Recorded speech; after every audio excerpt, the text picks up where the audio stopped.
አባይ በርሄ ሄደ ሐጎስ መጣ ገመቹን ተሾመ አድርባይነ ምናምን የተለያዩ ስያሜዎች ይሰጣሉ። የኔ ሐሳብ ፕሮአክቲቭ ነው። መግደል ሳይሆን ማከም ነው ስራ።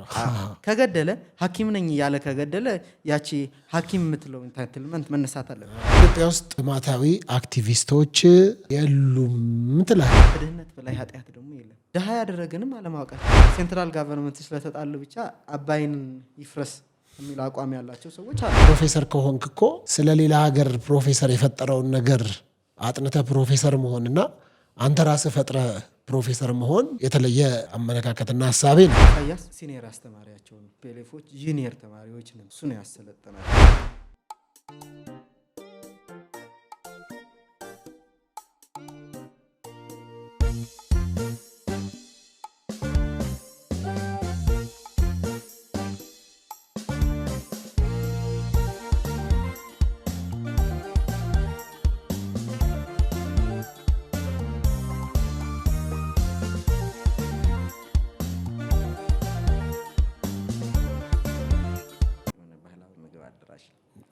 እንደዚህ ምግብ አዳራሽ ላይ ምናምን እንጂ በግል የእሳቸው ወርክሾፕ ስልጠናዎች ምናምን የእሳቸው ንግግሮች ላይ ምናምን ተሳትፎ አታውቅም?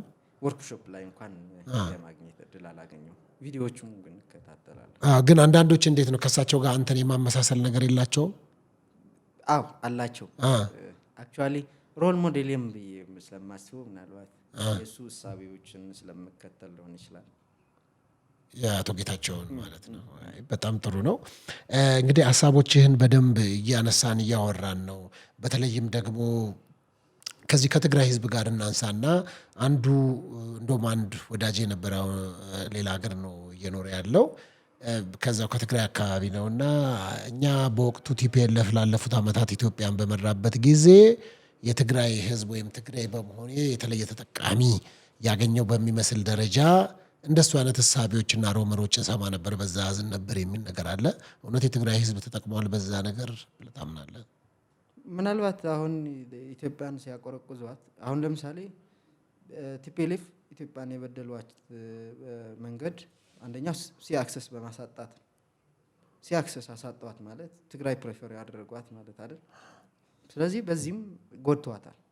ሁለተኛ ኢኮኖሚካሊ እንትንም ማየት ነው። ስታቲክሱን ማየት የተረጂ ዜጎችን ቁጥር ማየት ምናልባት ትግራይ የተለየ ጥቅም አግኝታለች ምናምን የሚሉ እንትን ነው ምንድነው ስማችን ተጠቅሟል ማለት ከፓርቲው ስያሜ ጀምሮ አሁን ኢትዮጵያ እየመራ እኮ የኢትዮጵያ ስም መያዝ ነበረበት ከስሙ። አሁን የቲፒኤልኤፍ አካሄድ ኦፖርቹኒቲስቶች ናቸው። ትግራይ ሲኖሩ ትግራይ ይላሉ። ኢትዮጵያ ሲሄዱ ፓን ኢትዮጵያኒስቶች ሊመስሉ ይሞክራሉ። እና ይህንን በሚያደርጉበትን መንገድ ደግሞ የትግራይ ስም ስለተጠቀሙ ብቻ ትግራይን ህዝብ ጠቅመዋል የሚል እሳቤ በቁጥር የማያየው ሪያሊቲውን መጥቶ ማረጋገጥ የማይችለው ሰው እንደዛ ሊረዳ ይችላል እንጂ ከማንም ክልሎችን በላይ ማለት እኩልም ልንል እንችላለን ገጥቷታል። እና ከዚህ አንግል ሌሎች ክልሎችን ከትግራይ በተሻለ ጠቅመዋል የሚል እምነት የለኝም። ግን እኩልን ኢትዮጵያ ጎድቶታል የሚል እምነት ነው ያለው። ኢትዮጵያ ውስጥ ልማታዊ አክቲቪስቶች የሉም ትላለህ? ልማታዊ አክቲቪስት ማን ነው? ምን ማለት ነው? ሁለተኛስ እንዴት ነው የሉም ስትል? ልማታዊ አክቲቪስት ማለት አሁን ድህነትን ዋና ጠላቴ ነው ብሎ ለድህነትን ሌት ተቀን የሚሰራ የሚያወራ የሚጽፍ የሚከራከር ኢሊት ማለት አክቲቪስት ማለት ነው። ከዚህ አንግል አሁን አብዛኛው በብዛትም ለመባል የሚሄድ ደረጃ ስለ ልማት የሚያወራ እንዴት ድህነታችንን ከድህነት እንዴት ህዝቡን ኢማንስፔት የምናደርገው የሚለውን ሀሳብ አንስቶ የሚከራከር ሰው ስለ ብሔር፣ ስለ ጎጥ፣ ስለ ሃይማኖት፣ ስለ ሱፐር ናቹራል ፎርስ አሁን የተራበ ህዝብ አስቀምጠ ስለ እግዚአብሔር ተአምራትን እያወራ ምትውል ከሆነ ምክንያቱም የእግዚአብሔር ተአምራትን የሚገለጠው ድሃ ህዝብ ከድህነት ስታወጣ ኤሊያም ስለ ብሔርን እንደዚህ ነኝ ወይም ፓስት ሉኪንግ ናቸው ኦር ኦር ደግሞ አሁንም ባለው የሚጨቃጨቁ ናቸው እንጂ ምናልባት አሉ ብለህ የምታምን ከሆነ ማንሳት እንችላለን። እኔ አሁን ይህንን ጋፕ ለመምላት ነው ራሴን ዴቨሎፕመንታል አክቲቪስት አድርጌ የምወስደው እኮ። እዚህ ላይ ለምሳሌ አንዳንዶችም የሚያነሱታል የኢትዮጵያ አክቲቪስቶች ላይክ እንደ ማይክሮዌቭ ነው የሚባለው ይሄ ጠዋት ጠዋት ከፍሪጅ ያወጣውን ምግብ ማሞቂያ ማለት ነው። ያሉብንን ችግሮች እዛ ውስጥ እየከተቱ ሰውን ኢንተርቴን እንዲያደርገው ችግሩን ከመፍትሄው ይልቅ እንደዚህ ሆነሃል፣ እንደዚህ ሆነሃል፣ እንደዚህ ሆነሃል፣ እንደዚህ ሆነሃል የሚል አይነት ነገር ያላቸው አሉ የሚሉ አሉ ከአንተ እሳቤዎች ጋር አንስቶ። ስለዚህ ምን ቢያደርጉ በተለይም ደግሞ እዚህ ሶሻል ሚዲያ ላይ ያሉ ተጽዕኖ ፈጣሪ ነኝ፣ ሰው ይከተለኛል፣ ይሰማኛል፣ ያደምጠኛል የሚሉ ሰዎች ምን ቢያደርጉ ነው ብለህ ትመክራለህ አንተ? አሁን እኔ እንደ ፊሎዞፈር ኤግዚስተንሻሊስት ፊሎዞፈር ነኝ ብዬ ነው የማስበው። ኤግዚስተንሻሊስት ፊሎዞፈር ማለት አሁናዊ ለኤግዚስተንሳችን በጣም አርጀንት ቅድሚያ የሚሰጥ ማለት ነው። የሚሰጥ ማለት ነው። ስለዚህ እንደ ኢትዮጵያ በጣም መጥፎ የኤግዚስተንስ ትሬታችን ምንድን ነው? ድህነት ነው።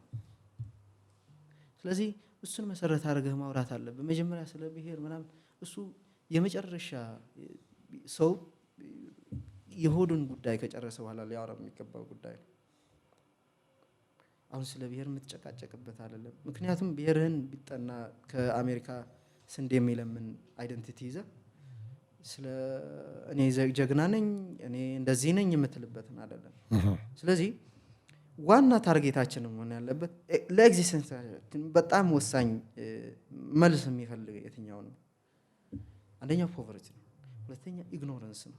እንዴት እንፍታው? እዛ ላይ ኮንሰንትሬት አድርገን ብናወራ ይሻለ ነው የሚለው እምነት ያለኝ እና አብዛኛው አሁንም ያሉ በየሰፈሩ እየተነሱ ያለውን ችግር ከሚያባብሱ ይልቅ መፍትሄ እንዴት እናምጣ ያሉ ብዙ ችግሮች አሉ። እሱን እንዴት መፍትሄ እናምጣ እንዴት መጣ በመተረት ብቻም ሳይሆን ዋንስ ሪያሊቲውን እያየነው ነው፣ ኮንሲኩዌንሱን እየተገነዘብነው ነው። ስለዚህ እንዴት መፍትሄ እናምጣ የሚለውን አንግል የሚከራከሩ መሆን አለባቸው ብዬ ነው የምመክራቸው። የሀሳብ አድናቂ ነህ አይደለ?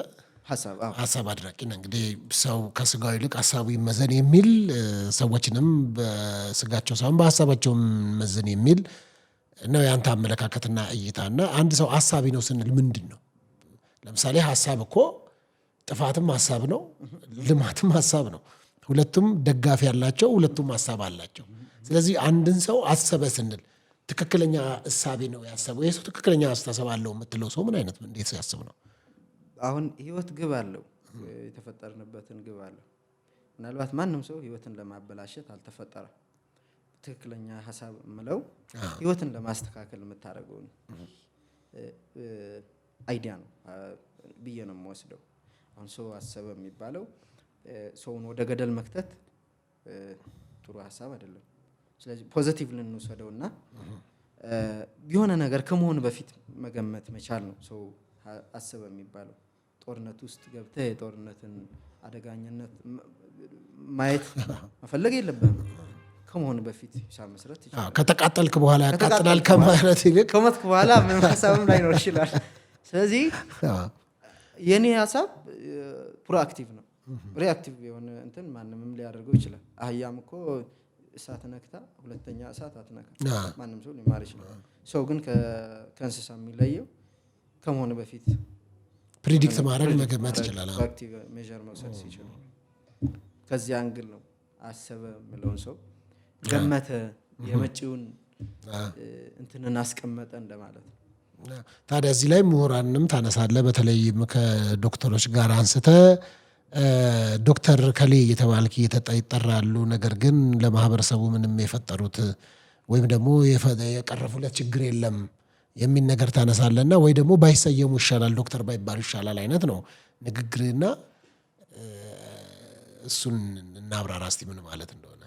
በጣም የሚያሳዝነኝ ሪያሊቲ ኢትዮጵያ ውስጥ ዶክተር ከሌ ዶክተር ምትኩ ዶክተር ምናምን እየተባሉ ይጠራሉ። በቃ አንድ ፕራክቲካል እንትን ግን ሲፎቱ ሰምታቸው አታውቅም፣ አይተናቸው አናውቅም። ሀገሩም ላይ በጣም እንትን ያለን አንገብጋቢ ችግር ፈተው አይተናቸውም በጆርናልም ወጥቶ አንብቤ አላውቅም። ስላላነበብኩ ብቻም ሳይሆን የጻፉትን ነገር የለም። ኮንፊሽየስ ምን ይላል መሰላችሁ? አንዳንዱ ሰው ማዕረጉን ሲሰጠው አክቹአሊ ማዕረጉን ሊወክል በስራው ልክ መሆን አለበት ይላል። ዝም ብለህ ዶክተር እያልክ በላዩ ላይ ስም አትለጥፍበትም።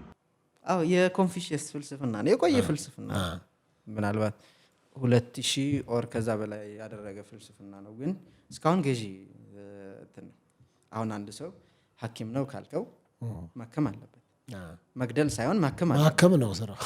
ከገደለ ሐኪም ነኝ ያለ ከገደለ ያቺ ሐኪም የምትለው ኢንታይትልመንት መነሳት አለበት። ምክንያቱም እሱን ነው ስሙና ተግባሩ አብሮ አልሄደም። ስለዚህ ሐኪም ነኝ እያለ የሚገድል ከሆነ ያቺ ኢንታይትል ያቺ ሐኪም የምትለውን ስም ስታነሳ ወደሱ የሚሄድ ሰው አይኖርም ማለት ነው። ዶክተር እየተባሉ አሁን በተለያየ ዘርፍ የዶክተር ማዕረግ ያላቸውን ሰዎች ብዙ ናቸው። ትግራይ እንኳን የሆነ እንትን ወርክሾፕ ነበር የኤሊቶች የዶክተሮች ብዙ ዶክተሮች ነበሩ። ከዚህ የዶክተሮችን ብዛት የትግራይ ችግር ኢምንት ነበር፣ መፍታት ይችሉ ነበር። ስለዚህ እስካልፈቱ ድረስ ይህንን ዶክተር ፕሮፌሰር የሚሉትን ነገር የት ላይ አይተነው ነው? ምን ፕራክቲካል ችግር ፈቶ ነው? ስለዚህ በስም የሆነ ነገር ተሰጥተ በችሮታ የሚሰጥ ሳይሆን ፕራክቲካል የፈቱትን ህዝቡ በሚኖርበትን ማህበረሰብ የፈቱትን ችግር ምንድን ነው? ህዝቡን ለማሻሻል የከፈሉትን ጥናት አንድትም አናገኝም። አሁን ለምሳሌ ዩኒቨርሲቲ ያለው ከአካዳሚክ እውቀት የሚገናኝ ብቻም ሳይሆን ማያገናኙን አንስቼ ማንበብ እንትን አግኝቼ ነበር። ኦኬ። ግን በዚህ የተደረደሩ በሸልፍ የተደረደሩ መጽሐፍቶች ትግራይ ውስጥ ያሉ ፕራክቲካል ችግሮች የሚፈቱ ማለት ስለ ጀርመን ያወራሉ፣ ስለ መጽሐፎቹ ያወራሉ። ኦር ፕራክቲካሊ ህዝቡን ከደህንነት ሊያወጣ የማይችል ሃይፖቴቲካል የሆኑ እንትኖችን ያነሳሉ። ለምሳሌ ስለ ፓስት የሚያወሩ መጽሐፍቶችን ይጽፋሉ። ፓስቱ ምንም አስተማሪ ገንቢ በሚሆንበት መንገድ እንኳን ቢጻፍኩት ነበር። ግን ቂም ይሁን ሲግኒፊካንት አዘር አሁን ሌሎችን ብሌም የሚያረጋ ሌሎችን ማጥቂያ የሚቀጥለው ትውልድ እንዲህ ተደርጋል አዎ የቅሬታን ስሜትን በሚቀሰቅስ ደረጃ የሚጽፉ ናቸውና ከዚህ አንግል ነው እኔ አሁን የኮንፊሽየስ ልክ ነው ወይ ደግሞ ከጻፉም የግል ህይወታቸውን ነው አብዛኛው የሚጽፉት ማለት ለማህበረሰቡ ምንም አሁን እኔ ንብ እርባታ ላይ ኢንትረስት ነበረኝ። እሺ። እና ትንሽ ኢንቨስትመንት የሚጠይቅ ስራም ስለሆነ ለሱ አጋዥ ምናልባት የኔ ፕሮፌሽን አይደለም፣ ንብ እርባታ አልተመረኩም እርሻ ሳይንስ፣ ግን መጽሐፍን ሪፈር አድርገህ ልትለምደው የሚችል ስኪል ነው ብዬ ሳስብ መቀሌ በሙሉ ዙሬ አንዲትን የመጽሐፍ የእንትን አጋዥ አላገኙ። ምናልባት የሚደግፍ አላገኙ። ግን በመቀሌ ዩኒቨርሲቲ አኒማል ሳይንስ ዲፓርትመንት አለ፣ በሱም ዶክተሮችም የሚጠሩበት አለ። ስለዚህ የት አሉ ዶክተሮች? እዚህ ላይ ካላገዙኝ፣ ህዝቡን ኑሮ እንዲያቃልል ካላገዙ የታለ? ወጣቱም ስራ እንዲፈጥር የስራ ዕድል መፍጠሪያ መመሪያ ቦይ መስመር የመስጠትን ነገር ካልተወጡ ስለ ቴክኖሎጂም የፈለግነውን መጽሐፍ በሚረዳንን አሰራርን ተተርጉሞ የተጻፉ ግን በአይቲ ሳይንስ ዶክተሮች አሉ። ስለዚህ የቱ ላይ ነው የነሱ ዶክተርነት የሚረጋገጠው?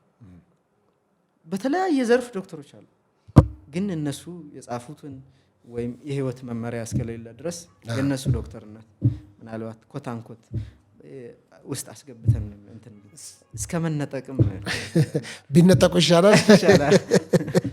ታዲያ እዚህ ላይ ምሁር መገለጫው ምንድን ነው? ታዲያ ምሁር ማለት አሁን በእኔ እምነት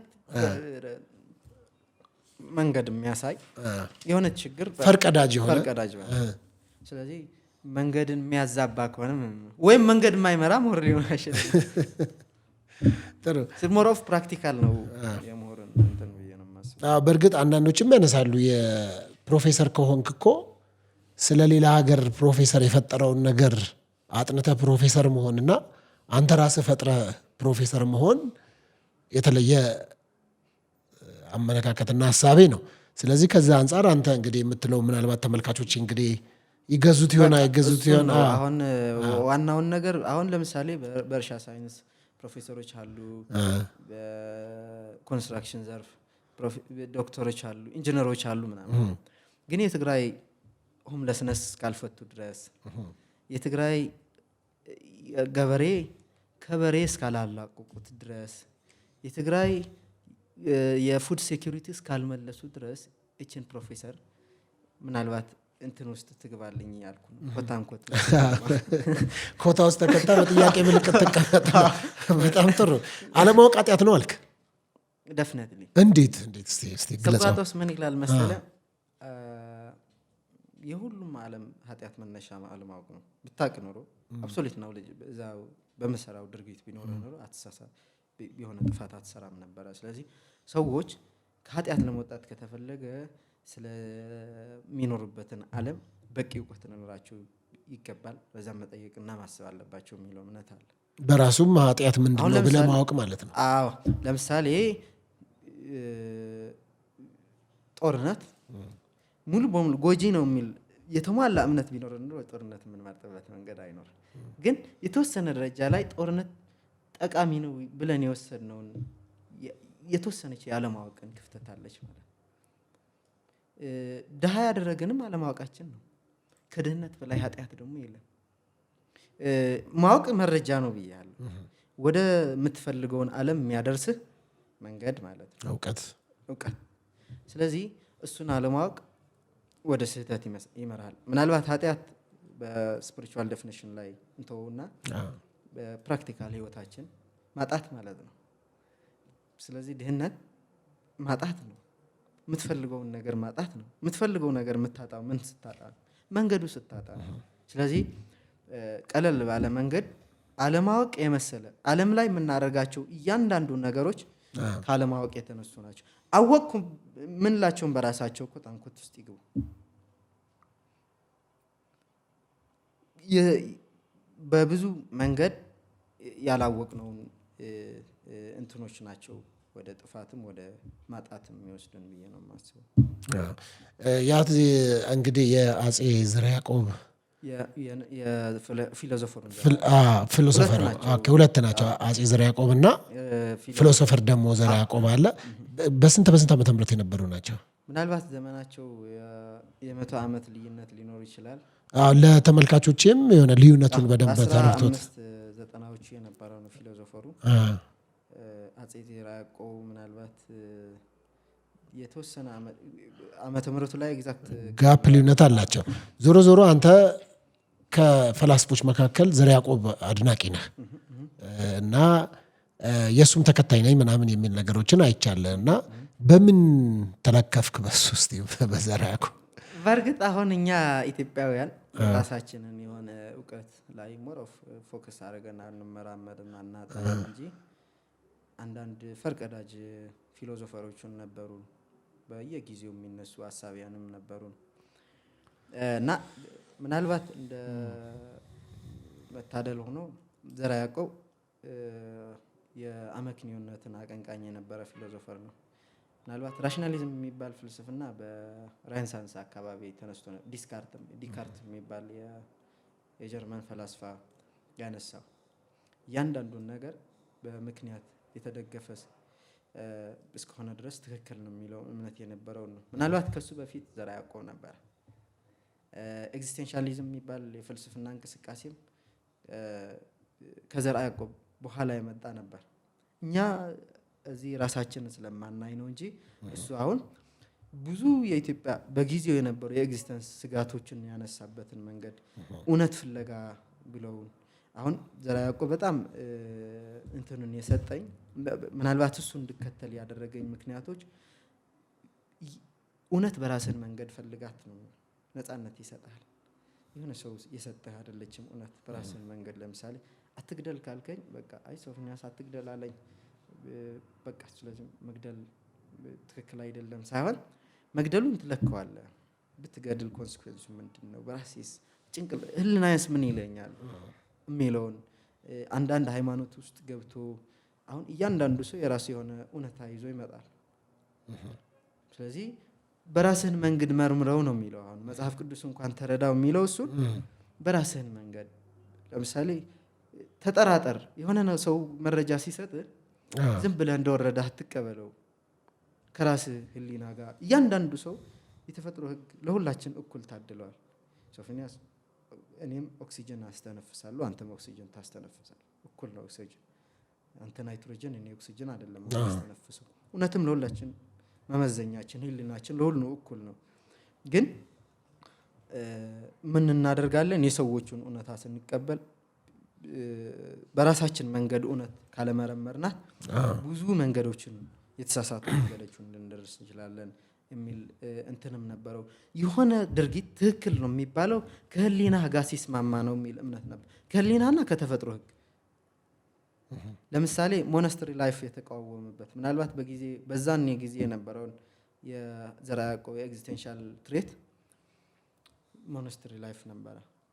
ዓለማዊ ህይወት ሰው እየጠላ መንፈሳዊ ህይወት የሚያስገባ የሪሊጅን ሙቭመንት ነበረ ዘርዓ ያዕቆብ የተነሳበት ጊዜ። እና አሰብኩ አለ ሁሉም ሰው መነኩሴ ቢሆን ዓለም ላይ ምን ሊፈጠር ይችላል? ሞናስተሪ ላይፍ ሁሉም ገዳም ይግባ፣ አውቶማቲክ ጀኖሳይድ ነው። ስለዚህ ትክክል ሊሆን አይችልም። የማራቢያ አካላቱን ሰጥቶ አትራቡ የሚለውን ከመጽሐፍ ቅዱስም ሊሆን አይችልም፣ ከእግዚአብሔርም ሊሆን፣ ምክንያቱም ስርዓቱን ዋንስ ዘርግተዋልና የሚል እምነት ነበረው። ስለ ስራ የሰጠውን እንትን ነበረ። በዓላቶችን የተቃወመበትን መንገድ ስቲል ነው። ይህንን ትሬት አለ። በዓላት ምንድን ነው የሚለው? እግዚአብሔር ሁሉንም ቀናቶችን እኩል ፈጠረ። በዚህ ቀን ስራ፣ በዚህ ቀን አትስራ ሊል አይችልም። ይህንን ከሰዎች እንጂ ከእግዚአብሔር ሊመነጭ አይችልም የሚለውን እንትን ያነሳበት። አሁን እኔ እግዚአብሔር ላይ ኮንሰንትሬት አድርጌ ሀሳብ ለመስጠት ፈልጌ ሳይሆን ምናልባት ከእንትኑ ጋር እውነትን ለመመርመር የሄደበትን ርቀት፣ አንድ ድርጊት ትክክል ነው የሚባለው ሁሉም የዓለም ህዝብ ሲሰራው ትክክል ሲሆን ነው። መግደል ትክክል የሚሆነው ሁሉም ሰው ገዳይ ቢሆን፣ ግን መግደል ሮንግ የሚሆነው ሁሉም ሰው ሰርቶት ኮንሲኩዌንሱ ኔጌቲቭ ነው። አንድ ሰው ቢሰራው ኔጌቲቭ ነው፣ ሁሉም ሰው ቢሰራው ጥሩ መስራትስ ሁሉም ሰው ቢሰራ ውጤቱ መቼም ፖዚቲቭ ነው። ከዚህ አንግል የሰጠውን ሀሳብ ስለ ዕደ ጥበብ የሰጠውን ሀሳብ ደግሞ የበለጠ እንትና ብሎኛል። አሁን በዛኔ ጊዜ ፊውዳል ሶሳይቲ ነው የነበረ። ዘርዓ ያዕቆብ በፊውዳል ማህበረሰብ ተወልዶ ፊውዳሊዝም የሚቃወም የነበረ እንትን ነው። ምን ይላል? ምናልባት በሌሎች አካባቢዎች አላቅም፣ በትግራይ ስራ በሁለት ነው ካታጎራይዝ የሚያደርጉት፣ የጨዋ ስራ እና ይሄ ከእጅ ጋር የተያያዙ ስራዎችን የማሳነስ ነገሮች ምናምን አለ። ዕደ ጥበብ የሚባሉ አይነት ነገሮች በጣም ባድ ኢሜጅ የሚሰጠውን ስራ ነበር። ዘርዓ ያዕቆብ ግን ምናልባት አንድ ሰው የእጁን ስራ በእጁ ስራ ካልሰራ በሌላ የሚያገኘውን ምንጭ እስከሌለ ድረስ አመፅን እየሰረቀ ነው ብለን ነው የምንወስደው። አንተ ግን ልጄ ይላል፣ ምናልባት ዘርዓ ያዕቆብ ሊሰማ የሚፈልገውን ወጣት ሲመክር፣ አንተ ግን ልጄ የእጅ ያሳፍራል የሚሉ የሰነፎችን ምክር አትቀበል። ከእጅ ሙያ ውጭ የተገኘውን አመፃ እንደሆነ ራስህን ታውቃለህና። ስለዚህ በእርግጥም ትክክል ነው። ምናልባት የዘርዓ ያዕቆብ ሀሳብ ብንከተል ኖሮ ዛሬ የእንግሊዝን ኢንዱስትሪያል ሪቮሉሽን ባይዘወይ የነዚህ ጎልድ ስሚዝ እንትን ቀጥቃጮች፣ ወርቅ አቅላጮች ናቸው ወደዚህ ደረጃ ያደረስ። የኛ ቆረቆዝ ነው የሚሰራ ሰው መስሎ እንኳን ይከለከል ነበር፣ ዘርህን ይቆጠራል። ጎልድ ስሚዝ ከሆን ትገለል ነበረ። እና ከዚህ አንግል ሲያነሳቸው የነበሩ ፕሮግሬሲቭ ሀሳቦች በጣም ስለመሰጠኝ ነው ዘርዓ ያዕቆብ እንትን ያልኩት። አቶ ኢሳያስ አልክ። አቶ ኢሳያስን ከሰይጣን ጋር አመሳስላቸው ከሰይጣንም ቢሆን እማራለሁ ብለሃል። በተለይም ደግሞ ኤርትራን የተዋቀረችበትና ያዋቀሩበትን ፖለቲካሊ እይታቸውን አንስተ ልንማርበት ይገባል የሚል አይነት እሳቤ ያለው ነገር አንስተሃልና ያንን ምን ማለት ነው? እኔ አንድ ነገር ምናልባት ከሰይጣንም ትማራለህ። አክቹአሊ ለምንድን ነው ኢሳያስ የብሔር ግጭት የሌለው ኤርትራ ውስጥ? ለምንድን ነው የግዛት መስፋፋት የሌለው ኤርትራ ውስጥ? ስለዚህ ጠይቃችሁ ታውቃላችሁ? ኤርትራኖች ስለ ፍትህ ያወራሉ እንጂ ስለ የአፋር ግዛት እስከዚህ ነው፣ የሶማሌ ግዛት እስከዚህ ነው፣ የኩናማ ግዛት፣ የሮብ ግዛት ብሎ ያውቃሉ? ለምን ይመስላችኋል?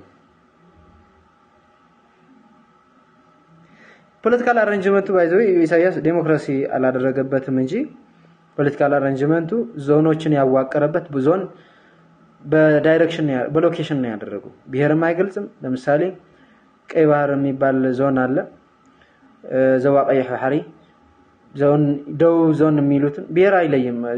ደቡብ ዞን ሲላቸው ኢሮብም አለበት፣ ትግርኛ ተናጋሪዎችም አለበት፣ መንደፈራ እንደዛ እያለ ብቻ በሎኬሽን ነው። ጋሽባርካ፣ ሰቲት እንደዛ እያለ በሎኬሽን እናደረገው።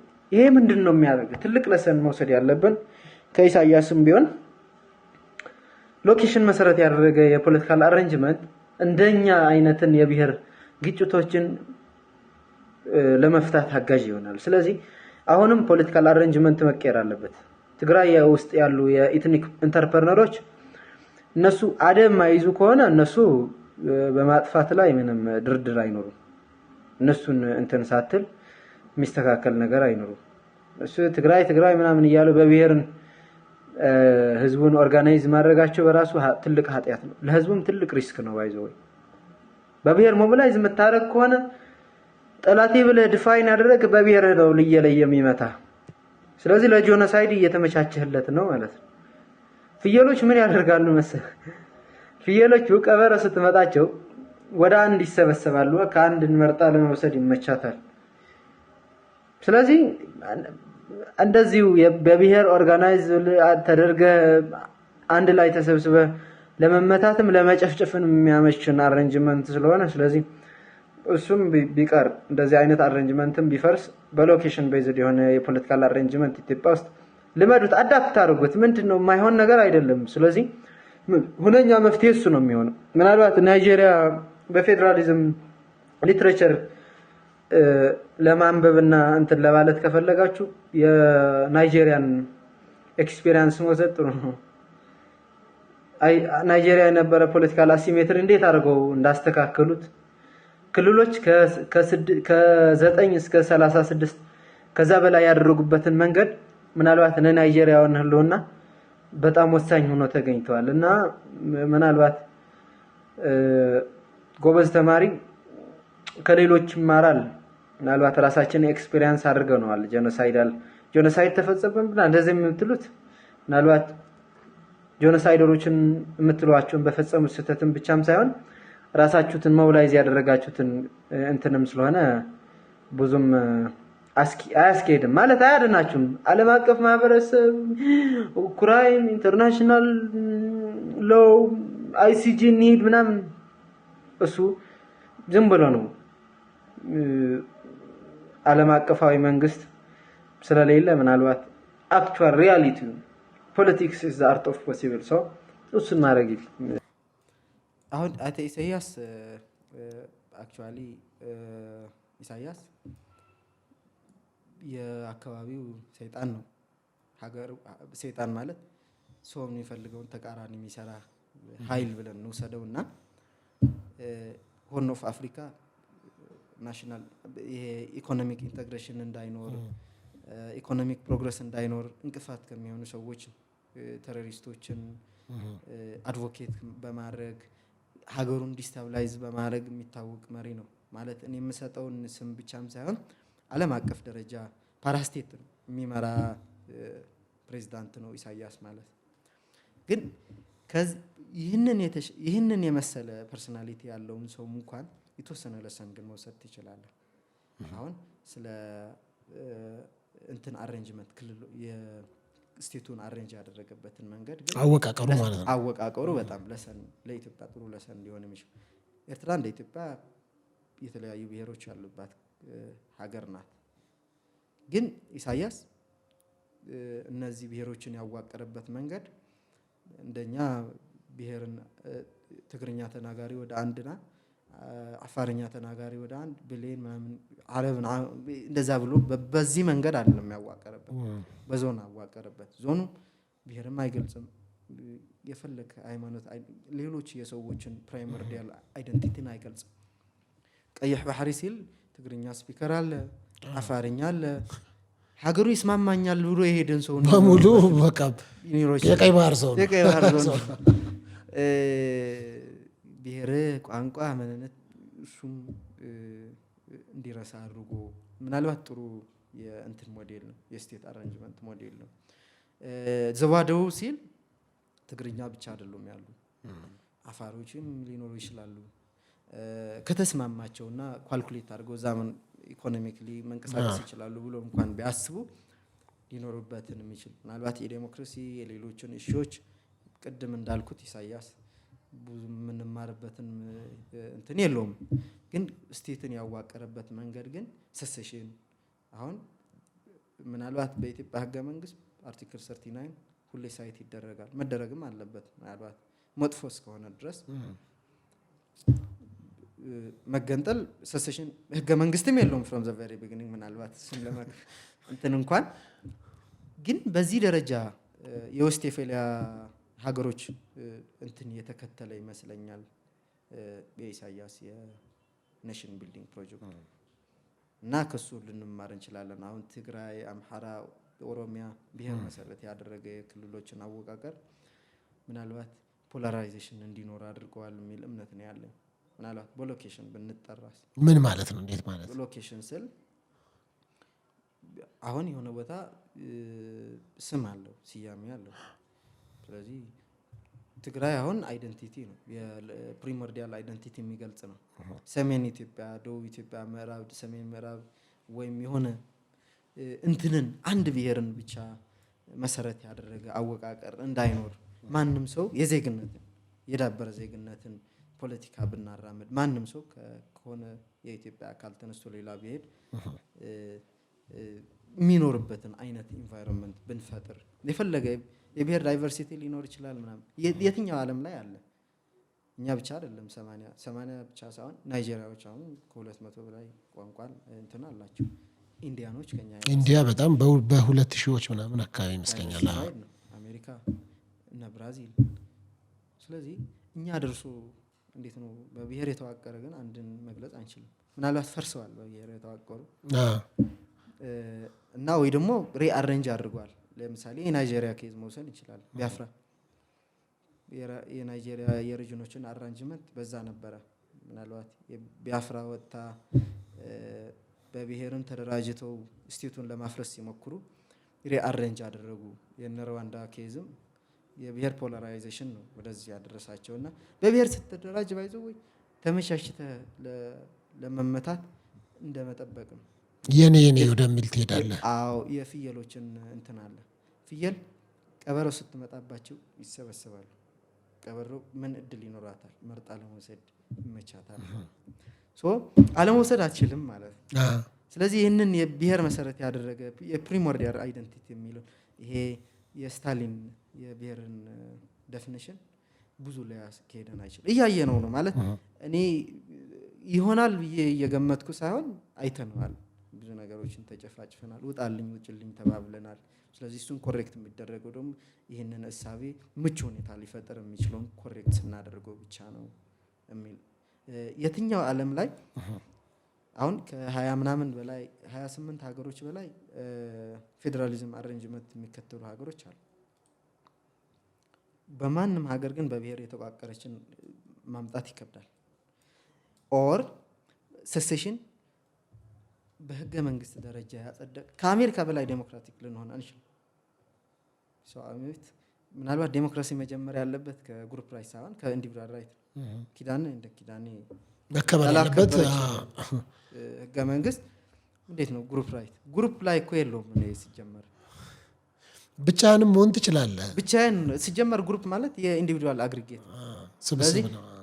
የግለሰብ መብት ስታከብር እኮ ግሩፕን ተመለሰ። አሁን ለምሳሌ በቃ ምንም የኔ ከተከበረ ያንተ ከተከበረ እኔና አንተ ስንሆን የግሩፕ ራሱ እንትን አያስፈልግም። የኔም ያንተም ተከብሯል። ስለዚህ በኢንዲቪዱዋል ራይት ኤክስፕሬሽን የመወደብና የኢኮኖሚክ ራይቶችን ሳይከበሩ ድሃ አድርገኝ ፈለክ አይደንቲቲ ብሰጠኝ ምን ያደርግልኛል? ስለዚህ በዛ መጀመሩ ብዙም ሩቅ አያስኬድም። ስለዚህ ከዛም አንጻር ነው ኤርትራ ውስጥ ብዙ የብሔር ግጭት አታነሳም ብለህ ስታነሳ አይቻልም። የለም አሁን በኤርትራ ምናልባት ዲፋክቶ ስቴት ማለት ዲጆሬ እንትንም ስለሌላት ብዬ ነው እኔ አሁን ኤርትራ እንደ ሀገር አልቆጥራም። ዲፋክቶ ስቴት ናት ብለህ ነው የምታምነው? ለምን ምርጫም ፓርቲም ስለሌላት ነው ወይስ? አይ የኢትዮጵያ ይሁንታ ይፈልጋል። ምናልባት ሪፈረንደሙም ጥያቄ ውስጥ ስለሚገባ በሽግግር መንግስት የተደረገ እስከሆነ ድረስ ዲፋክቶ ስቴት ነው እንደ ሶማሌላንድ ነው። እንደውም ሶማሌላንድ የተሻለ እንትን አላት ብዬ ነው የማስበው። እና ግን አትሊስት ክልልም እንኳን ሆና ወይም ዲፋክቶ እንደውም እኮ የመጀመሪያ የኤርትራን ሀገርነት እኮ የመጀመሪያ ያጸደቀው የወቅቱ የሽግግር መንግስት ነው አይደል? ከዓለም መንግስታት ሁሉ ቀድሞ የሀገርነት እውቅና የሰጠው። ስለዚህ አይ በሽግግር ውስጥ ሆኖም እንትን መስጠት አይችልም። ሪፈረንደሙም የኢትዮጵያ ይሁንታ ይፈልጋል። ምን ግን አስገዳጅ ነገር ነበረባቸው ብለህ ታስባለህ? እንደው ካነበብከው ካየኸው ፓወር ነው። አሁን የአቦይ ስብሐት ኢንተርቪውን ተመልክቻለሁ። አቦይ ስብሐት ኢሳያስ ምናልባት ሀገር ብሎ ለረጅም ሰዓትን ከሰራ እንደ ታክቲክ ተጠቅሞ ግን ኋላ ሳያት ኤርትራ አነሰችውና ይሄንን ነገር ከሰጣችሁን ችግር የለብኝም ኢትዮጵያን ፕሬዚደንት ብሎን ነበረ። እኛንን ገፍተን ሀገር እንዲሆን ያደረግነው ምክንያቱም የኤርትራ ህዝብ መብት ስለሆነ አየህ ፓወር መሰረት ያደረገው ካልኩሌሽን ነው የነበረው የነማሰው። ለምን ምናልባት ታሪካዊ ዳራ ማጥናት ካስፈለገ ኢሳያስ ሲኒየር አስተማሪያቸው ነው። ቲፒኤልኤፎች ጁኒየር ተማሪዎች ነበሩ። እሱ ነው ያሰለጠናቸው ኤቭሪ ነገር። ስለዚህ ኢትዮጵያ ኤርትራ ከኢትዮጵያ አንድ የምትሆን ከሆነ ምናልባት የተሻለ የፓወር አክሰስ ማግኘት የሚችለው ኢሳያስ ሲኒየር አስተማሪ ነው። ስለዚህ አንተ ፕሮፌሰር ሆነ አንተ የምታስጠናውን ዶክተር በየትኛው ስሌት ከእንትን መራር ይችላል። ከዚያ ፓወር ካልኩሌሽን ነው። ምክንያቱም እነሱ የተሻለ እውቀትና የፖለቲካ ኤክስፒሪየንስ ነበረን ብሎ የሚያስቡ ናቸው። ምናልባት ፓወር መሰረት ያደረገ ውሳኔ እንጂ ብሔራዊ ጥቅም መሰረት ያደረገ አይደለም። የፈለገ ዴሞክራቲክ ውሳኔ ቢሆን በዚህ ደረጃ እንትን አይሰጥም። ዝም ብለህ ሂዱ አትልም። የኢትዮጵያ ህዝብ ይሁንታም ይፈልጋል። ስለዚህ በዛ አንግል ህዝቡም በወቅቱ እንደዛ ያደረገበት ምርጫ የተሰጠበት ምናልባት ታሪኩን ማንበብ ከቻል ነፃነት ይሻላል ባርነት ነው የሚለው። ስለዚህ የትኛው ጤናማ ሰው ባርነት ሊመርጥ አይችልም። ምናልባት ምርጫውም እንኳን በኤርትራ ዩኒየኒስቶች ነበሩ፣ ከኢትዮጵያ መለያየት የማይፈልጉ ኢትዮጵያ ውስጥ ትልቅ ቤዝ የነበራቸውን ምናልባት የኤርትራ ፌዴሬሽን እንዲሳካ ካደረጉ ብዙ ሰዎች ነበሩ። ስለዚህ የእነሱ ድምፅ እንኳን አልተሰማም። የተሰጠውን አማራጭም ምናልባት ታሪኮችን ሳይት ማድረግ ይቻላል። ነፃነት ይሻላል ወይ ባርነት ተብሎ ነው። ስለዚህ ከምርጫ በራሱ ስህተት ነበረው ሰው ከዚህ አንግል ለምረዳ። ጥሩ። እንደው በዚህ አጋጣሚ ለኤርትራ መንግስትና ህዝብ እንዲሁም ለወጣቱ በተለይም ከዚህ ከቀይ ባህር አክሰስና ከአሰብ ጋር በተያያዘ እንግዲህ በብዙ አይቻለሁ። አንድ የውጭ ሀገር ዜጋ የዩቲዩብ ቱር እየሰራ አይቻለሁ አስመራንና አሰብን። አሰብ ድሮም ከነበረችበት ትንሽ ወረድ ባለ ሁኔታ እንዳለች እና ምንም እየተሰራበት እንዳልሆነ የሚያስመለክት ቪዲዮ ብዙ ሰው መታይበት እንዳልሆነ ይናገራል። እና ከዛ አንጻር እነሱ ኢትዮጵያ ቀይ ባህርን አክሰስ ብታደርግ እነሱ ምን ሊጠቀሙ ይችላሉ? ከዛም አንጻር ወጣቱም በዛም ያለ ኤሊት ምናምን እንዴት ቢያስብ ጥሩ ነው ብለህ ታስባለህ? ምናልባት የኢሳያስ ስርዓት ሞር ኦፍ ጥሩ ነገሮችን በመስራት ይሳካልኛል ብሎ ከማያስቡ እንትኖች እንደሆነ አውቃለሁ። ምናልባት በድሮ በግሪክ አንድ ሚቶሎጂ አለ። አንድ ጥሩ ለመስራት አቅዶ የተነሳ ወጣት ሰው ሊያውቅለት አልቻለም ስራው። ከዛ ቤተ መቅደስን አቃጠለ ተስፋ ቆርጦ ማለት በጥሩ ሰዎችን እየረዳ ሰው እኮ ይረዳል የሚለውን አቴንሽን አላገኘም። ስለዚህ ያለው አማራጭ ታዋቂ የሚባል ቤተ መቅደስን አቃጠለና ዓለም ሙሉ አወቀው። ይህ እኮ ነው ዓለምን ያፈረሰ እያሉ ኢሳያስ ምናልባት መጥፎ በማድረግ ዓለም ያቀኛል ብሎ የሚሄድ ሰው ነው። ምናልባት ኢሳያስ ኤርትራ ሲንጋፖር በማድረግ አይደለም ዓለም ያወቀችው። ምናልባት አጀማመሩ ሲንጋፖር ለማድረግ ነበረ። ግን እሱን ለማድረግ ዓለም አልደረሰችለትም ወይም አላወቀችም። አልሰማችሁም? ግን ሪጅኑን ዲስታብላይዝ ሲያደርግ ቴሮሪስቶችን ሲደግፍ ምናምን ዓለም አወቀችው፣ ሳንክሽን አደረገችበት። ኢሳያስ ሁሌ በቃ ከምዕራባውያን እንትን በማድረግ ታዋቂ ለመሆን የሚፈልግ ስርዓት እስከሆነ ድረስ ለሱ አልኩትም አላልኩትም ለውጥ የሚመጣ አይመስለኝም። ግን እንደ አማራጭ የሲ አክሰስ ተዘግቶ ሊኖር የሚችል ኢትዮጵያ እንደሌለ ግን መረዳት አለበት። 130 ሚሊዮን አፍነ አይደለም 130 ሚሊዮን ድመት ቤት ዘግተህባት ለመደብደብ እንኳን ብትፈልግ አናት ላይ ትወጣለች፣ አማራጭም የላትም። ስለዚህ ፓወር እንደ አማራጭ አንወስድም። ግን አስገዳጅ ምክንያት ካለ ግን ማተር ኦፍ ናሽናል ለባድመ እንኳን ብዙ ሰዎችን ተከፍለዋል። ስለዚህ ከዚህ አንግል እንትን ቢሰሩ ሂሳብ ቢሰሩ ኢኮኖሚካሊም ለራሳቸውም አይጠቅምም። ሁሉም የሆርን ኦፍ አፍሪካ የኤርትራ ጎረቤቶች የራሳቸው ባህር አክሰስ አላቸው። ኢትዮጵያ ነው ልትጠቀምበት የሚችለው። ስለዚህ በማከራየት ብቻም ሳይሆን በማለፍ ብቻ የተለያዩ ኢኮኖሚክ ቤኔፊቶችን የሚያገኝበትን እድል ስላለ እሱን ብዙም የሰው ኃይል የኢኮኖሚ ዲቫስቴሽን ከመድረሱ በፊት ቢያስቡበት ፓወር አናላይሲስ ብንሰራ የፓወር ኃይልን ወዴት እንደሚያዳላ የታወቀ ነገር የሚል እምነት ነው ያለኝ። ጥሩ እንግዲህ እዛው ላይ አንሳና ወደ እኛም ወደ ሀገራችን ጉዳይ ልምጣና ጥያቄዎችንም እየጨራረስኩ ስለሆነ በተለይም ደግሞ የወልቃይትና የራያን ጉዳይ መፍትሄ አለኝ ብለህ እንደ መፍትሄ ማቀርበው ሀሳብን በተለይም የድሬዳዋን ጉዳይ አነሳህና እንዲህ ቢሆን የሚል ነገር ተናግረሃልና አሁን በዚህ ቀን በዚህ ሳምንቱን እየተወራ ያሉ ወሬዎችን ጥሩ አይደሉም። ምናልባት ስትራቴጂካሊ የሚያስቡ መሪዎችም ቢሆኑ ኖሮ የወልቃይትም የማንም ኢትዮጵያ ውስጥ ያሉ አይዲፒዎችን የሚመለሱት በንግግር ነው። አንድ ስቴት ሆነ ሌላ ባዕድ ሀገር እንደወሰደው ጦርነት መማዘዝ ብዙም አስፈላጊ አይደለም። ለምን መሰላችሁ?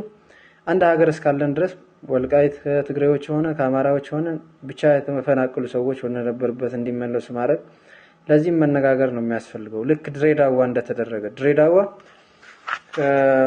ከብዙ ጊዜያት በፊት ሶማሌዎችና ኦሮሞዎችን ይጨቃጨቁበት የነበረ መንገድ ነው። ሶ ዴሞክራሲ ካለ አብረን ለመኖር የምናስብ ከሆነ የወልቃይት የራያ አጨቃጫቅ ጉዳይ አይሆንም። ወደ አማራ ሄደ ወደ ትግራይ ሄደ ማንም ሰው እዛ መኖር እስከቻለ ድረስ ምንም ትርጉም ያለው አጀንዳ አይመስለኝም። ግን ከዚህ በላይ ሂድን አጀንዳ ያላቸው ሰዎች አሉ። አሁን ለምሳሌ ትግራይ የሚንቀሳቀሱ ኃይሎች ወልቃይትን የሚፈልጉት ለራሳቸው ኢንቨስትመንት ነው።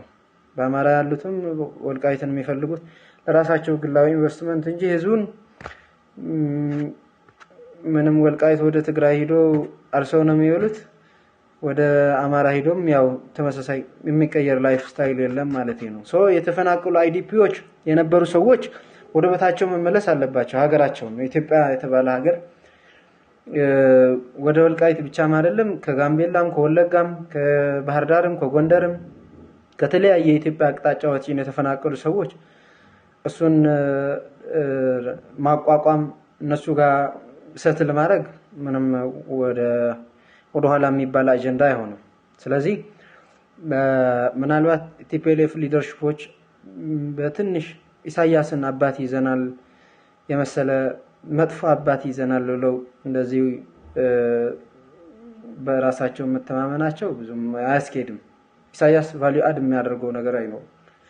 ሶ ፓወር ባላንስም ማጥናት ያስፈልጋል። ጦርነት ቼዝ ጨዋታም እንኳን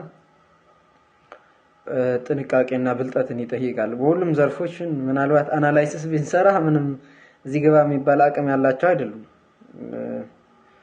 ስለዚህ ዝም ብለህ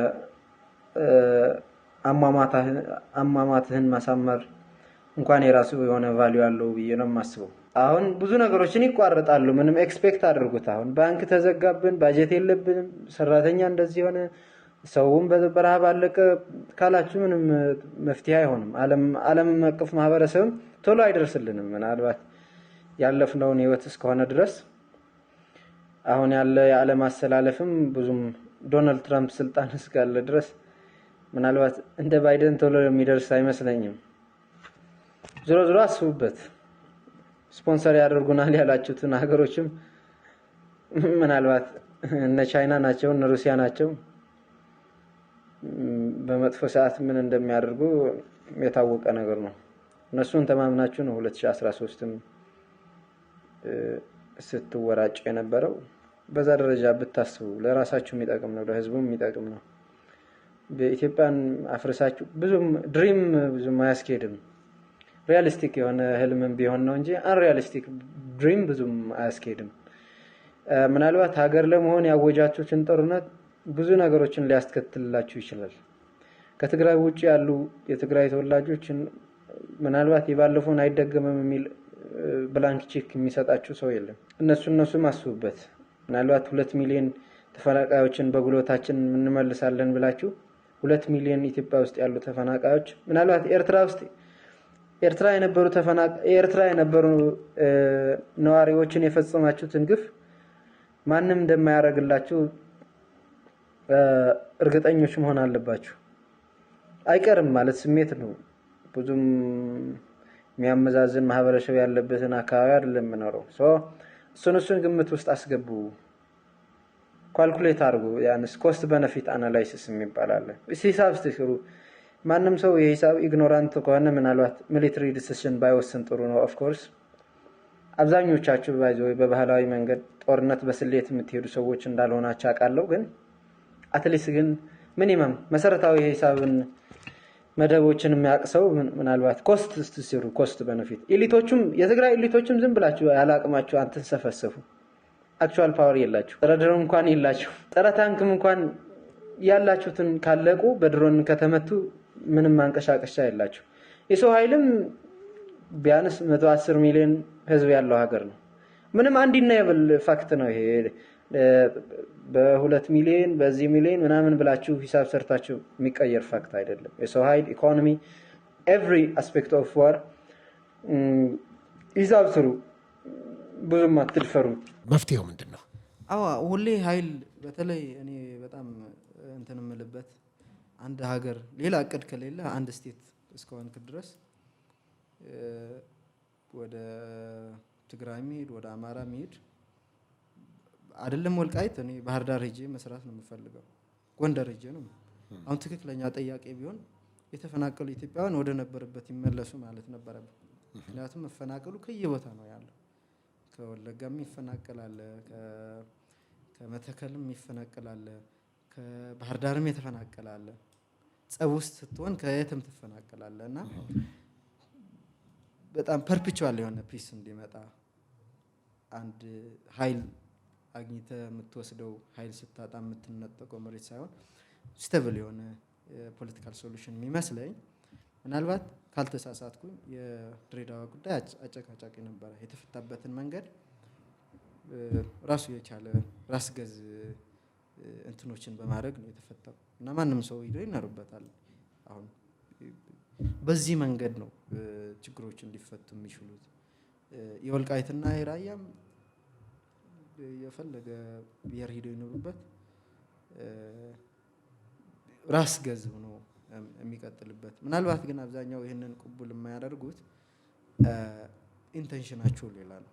ሀገር ለመሆን ምናምን የሚሉ ብዙ የማያስኬዱ እቅዶችን ስላሉ ያለምንም ፕሪኮንዲሽን ያኛው አጨቃጫቅ የምንለው መሬት ወደ አንድ እንትን እንዲካለል ይፈልጋል ወይ ወደዚህ ወደዚህ። ስለዚህ እሱን አሬንጅመንቱ ላይም ጥያቄ ስላለኝ በወልቃይትና በራያ ጉዳይ ብቻ አይደለም። የኢትዮጵያ በየቦታውን ጥያቄዎች አሉ፣ የሚያወዛጉ እንትኖች አሉ። እሱን የሚፈቱት ምናልባት ለሁሉም መፍትሄ ሊሆኑ የሚችሉ ነገሮችን በማስተጋባት የሚል እምነት ነው ያለኝ እና በየቦታው የሚነሱ ግጭቶች የሚወርድበትን ምክንያት በማያጨቃጭቅ ለምሳሌ ድሬዳዋ አሁን ጥያቄ የለም። የፌዴራል አንድ ግዛት በማድረግም ሊሆን ይችላል፣ ሌላ አሬንጅመንትም ብቻ ግን የሁለቱም ጥያቄዎችን አኮሞዴት ማድረግ የሚችል ለአንዱን የሚያዳላ ብቻም ሳይሆን ምክንያቱም ፐርፔቹዋል ፒስ አሁን ለምሳሌ እኔ ቀላል ነው አይሱ ታሪካዊ የአንድ የትግራይ ግዛት ነው ብለን ብንወስደው አሁን ቀላል ነው። እሺ ከዛስ የዛኛው ጥያቄ ይደፍነዋል። አይ የአማራ ታሪካዊ ግዛት ነው ሲጀመር ሪፈረንስም የለንም። ኢትዮጵያ የተዋቀረችበትን መንገድ ታሪክ መሰረት ያደረገ አይደለም። ከዚህ በፊት እንደዚህ አይነት የብሔር አሬንጅመንት እስከሌለን ድረስ ሁሉም ነበር ሲኖር የነበረው። አሁን ለምሳሌ የደርግ የፖለቲካል አሬንጅመንት የነበረው የክልሎች የጠቅላይ ግዛቶችን አወቃቀር ብሔር መሰረት ያደርጋ አልነበረም። ሎኬሽኖች ናቸው አይደል? ሎኬሽን ናቸው። ለምሳሌ ትግራይ ክፍለ ሀገር የሚባል ነበረ፣ አፋሮችን የሚኖሩበትን ነበር። ኢሮብም ኩናማም ሁሉም ዳይቨርሲቲ አኮሞዴት ያደረገ ነበር። ቤግ ምድር የአሁኑ ጎንደር የአማራ ክልል የተካለለው ኤርትራ፣ ትግራይ እና አማራዎችን የሚኖርበትን የነበረ ክልል ነው።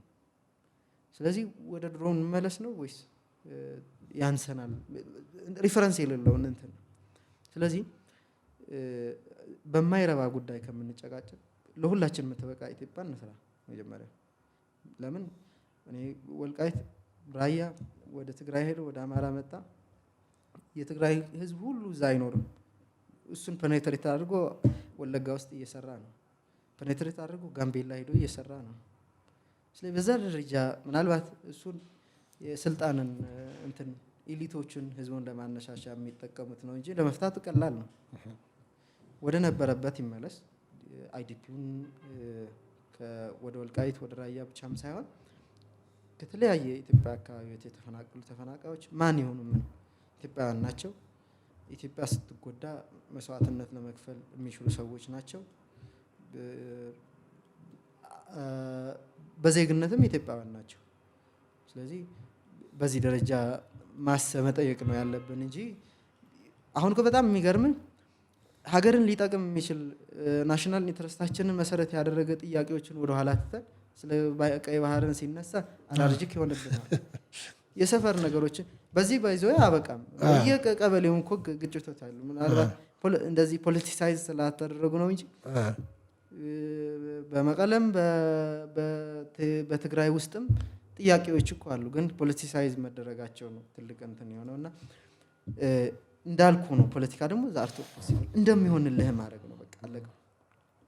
ችግሩን ፐርፔቹዋል ዘላለማዊ መፍትሄ እንድታገኝ ሁኔታውን ማጥናት ያስፈልጋል ከሚል አንግል ነው የማየው። የኢትዮጵያ ዲያስፖራዎች ረፉ። በአሜሪካና በአውሮፓ ቁጭ ብላችሁ ስፖንሰር እያደረጋችሁ ግጭትን ስፖንሰር እያደረጋችሁ ገንዘብ እያደረጋችሁ ሰላማችንን አትንሱን የሚል ጠንከር ያለ ቪዲዮ ሰርተሃል። አሁን አንድ በጣም የሚያሳዝነኝ ሪያሊቲ አሜሪካ ተቀምጠው አሜሪካ ዴሞክራቲክ ሀገር ነው። አሜሪካ ለሰዎችን ሂውማን ራይት የሚቆረቆር ሀገር ነው። አሜሪካ ለስልጣኔ ቅድሚያ የሚሰጥ አህጉር ሆነው እዛ ሆነው ኢትዮጵያን እንድትወድም ኢትዮጵያን እርስ በርሷ እንድትበላላ ስፖንሰር የሚያደርጉ ዲያስፖራዎች በጣም በጣም ያሳዝኑኛል። ምናልባት እነሱ ላይደረስባቸው ይችላል፣ እሳቱም ላያገኛቸው ይችላል። ግን የሚደርስባቸው ወንድማቸውን እስከሆነ ድረስ ፔኑ ምናልባት መድረሱ አይቀርም። በሰማይ ላይ ሆነ ስታላግጥ በሰው እናትህ ነደደች ሀዘንን ቅመሰው የሚል አንድ በሮ ጊዜ በእውቀት መጽሐፍ ላይ የተገጠመ መጽሐፍ ስንኛል። እዚህ ሆናችሁ ምናልባት በአካል እናንተን ህይወት ላይጎዳችሁ ይችላል፣ አካል ጎደሎ ላይ ያደርጋችሁ ይችላል። ወንድሞቻችሁ እህቶቻችሁ እና አጠቃላይ ቤተሰቦቻችሁ ግን እኛ ጋር ነው ያሉት። ስለዚህ ውጭ ሀገር ሆናችሁን የምትጭሩትን እሳት ምናልባት እናንተ ባትነዱትም እናትህን ሞታ ሀዘናችሁም ይደርስባችኋል። ስለዚህ ይሄ ጄኖሳይዱም ሆሞሳይዱም ኢንተርናሽናል ክራይም አገንስት ሂውማኒቲም ይሁን ሁሉም ነገር ከመድረሱ በፊት አስታራቂ ሚና ምናልባት በሰለጠነ ዓለም እያላችሁ የሰለጠነ ሐሳብ መማር አለባችሁ። ብር ብቻ ዶላር ብቻ አይደለም መስራት ያለባችሁ። ዶላርን ሊያመነጭ የሚችሉ ሐሳቦችን ማመንጨት አለባችሁ። ስለዚህ አሜሪካ ተቀምጠ አውስትራሊያ ተቀምጠ እሳቱን ማፋፋም እሳቱን ማራገብ አዋጭ አይደለም እያልኳቸው። ምናልባት ቀምሳችሁት ይሆናል፣ ከዚህ የባሰ ደግሞ ትቀምሱት ይሆናል። ስለዚህ እኛ አይደርሰንም፣ እኛ ዳይሬክትሊ የገቢ ምንጫችን ነው ብላችሁ የምታስቡ ቢሆኑ እንኳን ነገ እናቶቻችን ተጎድተው እህቶቻችን ተጎድተው እንትን የሚሉበትን አጋጣሚ ሊፈጠር ይችላል። እኛ ስለፈለግነው አይደለም ስንሰራ ያው ውጤቱን የታወቀ ስለሆነ ምናልባት ያለነው ዓለም የኮዝ ኤንድ ኢፌክት ዓለም ነው። በሰራነው ልክ ውጤቱን እንመለከተዋለን። ጥላቻ ዘርተን ምናልባት ፍቅር ልናጭድ አንችልም። ስለዚህ ለዲያስፖራዎችን ያለኝ መሰጅ ቢቻል ምናልባት እናንተ የተሻላችሁን የትምህርት አክሰስ ሊኖራችሁ ይችላል። የሎጂክ የአመክንዮ ሌሎችም ነገሮችን የማግኘት እድል አላችሁ። ከብሩ ይልቅ የሰለጠነ ሐሳብ የማግኘትና በረከቱን የመቋደስ ሐሳብ አላችሁ። ስለዚህ በዛ ደረጃ ብትዘጋጁ፣ አስታራቂ ሚና ብትጫወቱ፣ በኢትዮጵያ ውስጥ ያሉ ግሩፖች የተለያየ አንታጎኒስቲክ የሆነ ፖለቲካል ኢንትረስት ያላቸውን ሰዎች ወደ አንድ ጠረጴዛ እንዲመጡ የማረግ ፕሬሸራይዝ የማረግ ፓብሊክ ኦፒኒዮንን በዛ ደረጃ መቃኘት እንዲችል ማድረግ ይኖርባቸዋል የሚል እምነት ነው ያለኝ። ካልሆነ ግን እንዳልኳችሁ ነው። ምናልባት ጭንቅላታችሁ ውስጥ እንዲታተም ስንኙም ደግመዋለሁ። በሰማይ ላይ ሆነ ስታላግጥ በሰው እናትህ ነደደች ሐዘንህ ቅመሰው ትደግመዋለህ። አዎ ምናልባት በእውቀት ስዩም እንትና አዘል ስነኛለሁ እና እነሱ አይቀምሱትም። አክቹአሊ ርቀዋል። ባዮሎጂካሊ እዚህ የሉም። ግን ወንድማቸው እኛ ጋር ነው። የሆነ ክራይሲስ ቢያጋጥም ምትሞት እናታቸው አለች።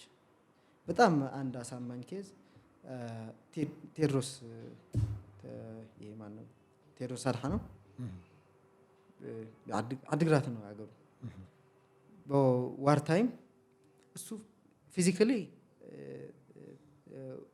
ወርልድ ሄልዝ ኦርጋናይዜሽን ባለበት ቦታ ነው ያለው፣ ግን ወንድሙ ሞተበታል በጦርነት። ስለዚህ ፊል ያደርገዋል ማለት ነው ጦርነቱ። እያንዳንዱን ኢትዮጵያዊ አንድ ቤት አንድ ዲያስፖራ ቢኖረው እሱ ብቻ ነው እዛ ያለው። የምንኖረው ጦርነት ቢነሳ የምንገዳደለው የሚጎዳው ወንድሙን፣ እህቱን፣ እናቱን ነው። ሰላም ቢሆንም የሚጠቀመው እሱ ነው። ስለዚህ ዋንስ ወጥቻለሁና እኔና ይደርስብኝም አይነት አስተሳሰብ ምናልባት የምንናገራቸውን ነገሮችን ኃላፊነት ብንወስድበት ከሚል አንግል ነው። ምናልባት በጣም አሳዛኝ ሪያሊቲ ነው። የሌላ ሀገር ዲያስፖራዎች ሀሳብ ነው ወደ ሀገራቸው የሚሸጡት የሚልኩት፣ ዶላርም ብቻ ሳይሆን ሀሳብም ጭምር። ይህንን ብናደርግ አሜሪካ ያዩዋትን ቴክኖሎጂ እዚህ አምጥተን በዚህ ደረጃ ከሀገራችን ሁኔታ አስታርቀን ምናልባት የኢትዮጵያ ዲያስፖራዎች ምናልባት መራር ሀቅ ነው። በእርግጥ አሜሪካ ገብቶ የሚሰሩትን ስራ ምናልባት ሀሳብ መሰረት ያደረገም ላይሆን ይችላል። ግን አትሊስት መጥፎ ነገር ባይልኩ ነው የሆነ ዶላሩና መጥፎ ሀሳቡ ቢቀርብን ባይ ሀሳብ እንኳን መሸጥ እኮ ሀሳብ ይቸግራቸዋል ብለህ ነው የምታምነው? ያው ዴፊኒትሊ አሁን እያንዳንዱን አሜሪካ ደርሶ የመጣ ዲያስፖራ ብር ይዘው ነው እንጂ የሚመጣው እዚህ ሀገር ምን መስራት እንችላለን የሚለው ሬር ነው ማለት ኤክሴፕሽናል ባልዘጋው ጥሩ ነው። ግን ኤክሴፕሽናል ኬዝ ነው። አሁን አሜሪካ ወይም አውሮፓ ወይም የሆነ ከኛ የተሻለ ሀገር ያለውን ሰው ከአሜሪካ ያመጣውን ፕሮጀክት ያመጣ ሰው ምናልባት ሬር ነው። ግሮሰሪ ሊከፍት ይችላል። እሱ ያለ ሀሳብ ነው። እሱን ለመክፈት ደግሞ ከዛ መምጣት አይጠበቅበትም። ስለዚህ የደረስንበት ሁኔታ ነው። ሰው ከዚህ አንግል ነው። እኔ ግጭቶች ግን ሲያባብሱ እንመለከታለን። በየሚዲያውን ከትግራይም ከአማራም አጠቃላይ ከኢትዮጵያውያን እዛ ውጭ ሆነው ብሔርን ፖለቲሳይዝ ሲያደርጉ አንተ ተጎድተሃል፣ እከሌ ጎድቶብሃል፣ እንደዚህ ያርጉሃል ሲሉ ግን እንሰማለን። የሚዲያ ባለሙያቸው ነው እንኳን አትሊስት ግጭትን በማባባስ አይፈታም እኮ። እነሱ እንደውም የሰው በሚባለው ሀገር እየኖሩ እከሌ አንተ ሀገር እየኖረ ነው አባረው አስወጣው በለው ምናምን አይነት ነገር በስለት አሜሪካ እየገቡ በስለት ከዛ እነሱ ደግሞ እዛ ተከብረው እየኖሩ ስለዚህ እኔ አሁን አሜሪካ ለመሄድ ስፈልግ የአሜሪካን ሮል ሞዴል አድርጌ አሜሪካኖችን ለሀገራቸውን የሚልኩትን ነው መላክ የምፈልገው ወደ ኢትዮጵያ እና ሀገሬ እንደ አሜሪካ እንድትሆንልኝ ጥረቴ እንጂ አሜሪካ ተቀምጬ ሀገርን ዲስታብላይዝ አላደረግም። ስለዚህ ከዚያ አንግል አሁን የፈለገ ፖለቲካል ሪዮት እኮ ሊኖራቸው ይችላል፣ ስርዓትም ሊጠሉ ይችላሉ። የትም ሀገር ያለ ነው። ዶናልድ ትራምፕ ክሪቲሳይዝ የሚያደርጉ የአሜሪካ ኤሊቶች አሉ፣ ግን አሜሪካን ስቴት አያፈርሱ። የእስራኤል ኤሊቶች እኮ አሉ። ቢንያሚን ኔታንያሁ ፍርድ ቤት አቅርበው ኮራፕሽን ሰርታል ማለት ነው። ግን ስቴት የእስራኤል ስቴት እንድትፈርስ አንዲት ነገር አበርክታ ያደርጉ። የኢራን ኤሊቶች አሉ።